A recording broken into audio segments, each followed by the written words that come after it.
this world of technology, things are ever changing, rearranging. You need someone to help you out. I know someone who can. Come and take a journey with me as we go through the land of technology. You'll never be alone. You'll be with Paul Amadeus Lane in the tech zone. Welcome to the tech zone. We on our tech flow, and there's still a global market in case you didn't know. So many guests, we not trying to impress. Just wanna pass on the info. You can do the rest. See, there's no escaping tech. It's part of our lives. Keep every individual connected worldwide. But all this innovation is more than entertainment. It's people like you paving a new way every day. So let your imagination run wild with all the things that you dream about. Cause the tech zone is on now with Paul Amadeus Lane. Blah. Come and take a journey with me as we go through the land of technology. You'll never be alone. You'll be with Paul Amadeus Lane in the tech zone. Hello and welcome to this edition of the Tech Zone. What's going on? Paul Amadeus Lane, so happy to have you join me on the show. And remember, you can always connect with me, PaulAmadeusLane.com.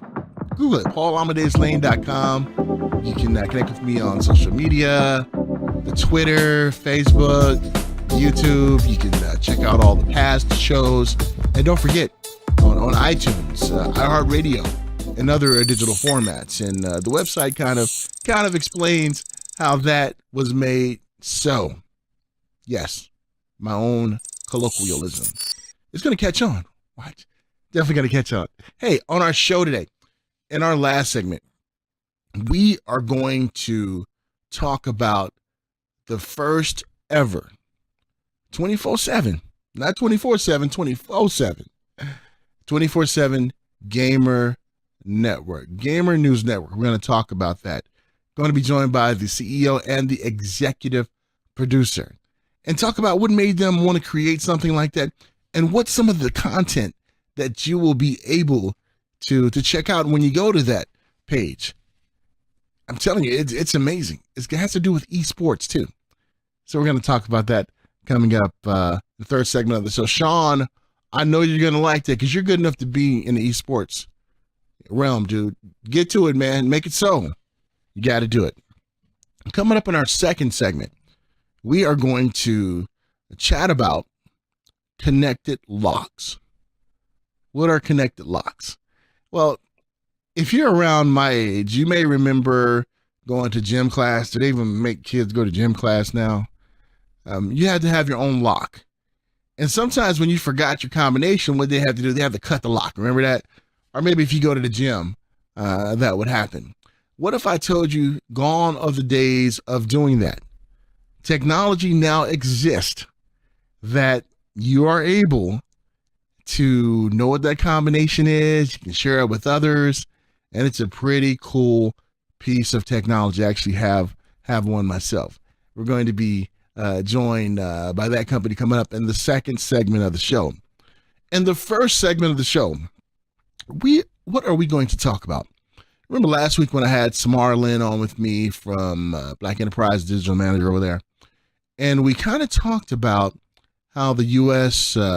Is banning the sales of two cell phone manufacturers out of China. One is Huawei, who we've interviewed before, and the other one is ZTE. And Samara and I kind of talked about, is this the beginning of a trade war? What was the reason behind it? Initial reports talked about how it had to do with safety concerns. But Reuters just put out an article a couple of days ago that we had opportunity to get. And can we put that on the screen, please? Here's a copy of the article right here. And ZTE, because of what happened, is now banning operations because of the ban that was put on them by the U.S. government. Now, this was the reason why they were hit with this ban.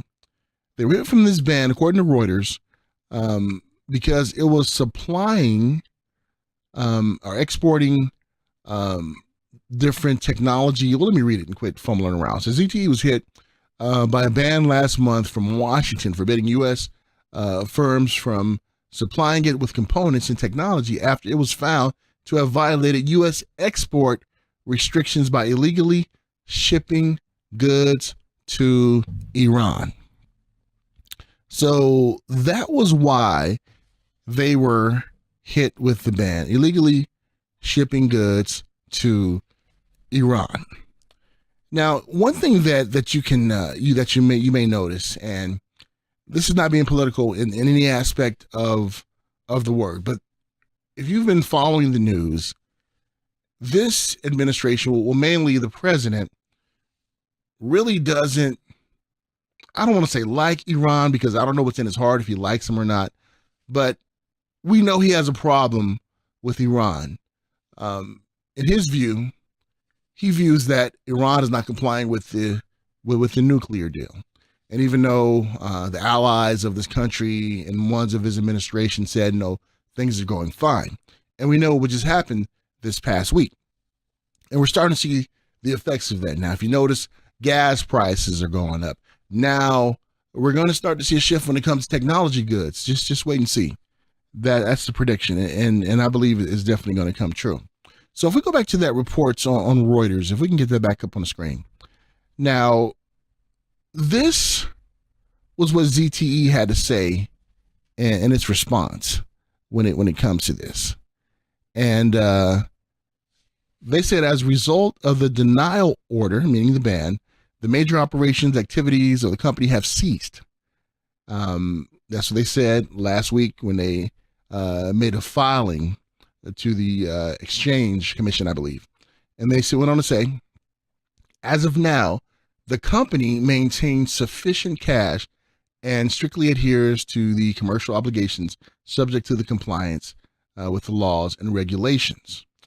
So ZTE is one of the world's largest telecommunications equipment, and that's along with Huawei. And analysts believe that it'll be hard for ZTE to stay competitive if it cannot find non-American suppliers. So they are kind of perplexed because in their mind they have complied. I believe this report says in Reuters. Let's get that back up on the screen again.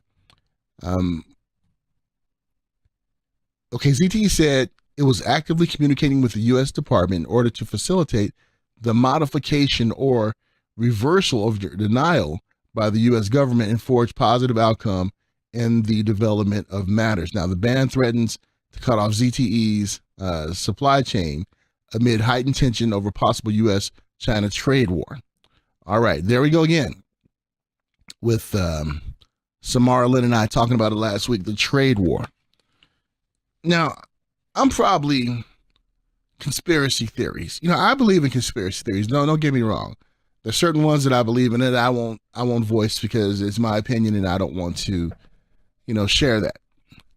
But sometimes conspiracy theories, if they're not backed up by facts and proof, can lead you down a path that can not only hurt yourself but hurt other people as well. And I'm hoping that this ban on ZTE and Huawei was not part of a conspiracy theory. Because let's face it, as journalists out there, we're performing. I'll just put it out there. We are performing before an audience. And sometimes we can get into ourselves, get lost in ourselves, and just to talk about the conspiracy theories because we know that the audience wants to hear about. The audience wants to stay engaged. We want people to stay engaged. We want people to buy the products we endorse. So sometimes we engage in hyperbole.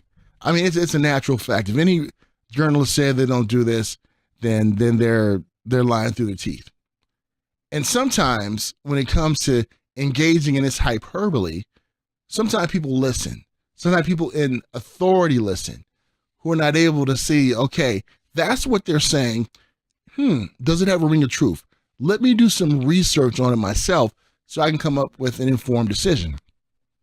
Instead, what happens is, oh, wow, they said that. I even had myself fall victim to that. One station I worked at, we had this one broadcaster. I really enjoyed listening to his show because he made a lot of sense when it came to 9/11 and other aspects. And I was intrigued, and I did my own research, and a lot of what he was saying was true. But then he started just engaging in hyperbole to the point where people can get hurt. That's where I draw the line. If anybody is engaging in things like that, where people can actually get hurt out there, that's when you cross the line. And the thing about it is, this person would advocate certain things like, we have to do this to protect ourselves. But he ain't putting in no work on the streets. Now, some of you in the hood, you know what I just said. You know what it meant, right? So, when it comes to hyperbole, we have to be careful. So what does this mean when I'm talking about the potential trade war with China and the impact it can have on technology? If you're in a position of authority, it's okay to take in all different opinions, even when it comes to conspiracy theories. It's fine. Do your research, get your facts straight, because you are responsible for the decisions you make. And if the decisions you make don't work out, guess who's held responsible? You. You can't throw anybody else under the bus. And are we starting to see the beginnings of a trade war when it comes to the tech market? That's when it's really going to impact people. No matter who you support, no matter who you believe in. When it starts impacting your gas, your food, and your technology now, you're not going to support that person like you used to. That's all I'm saying. Trust me.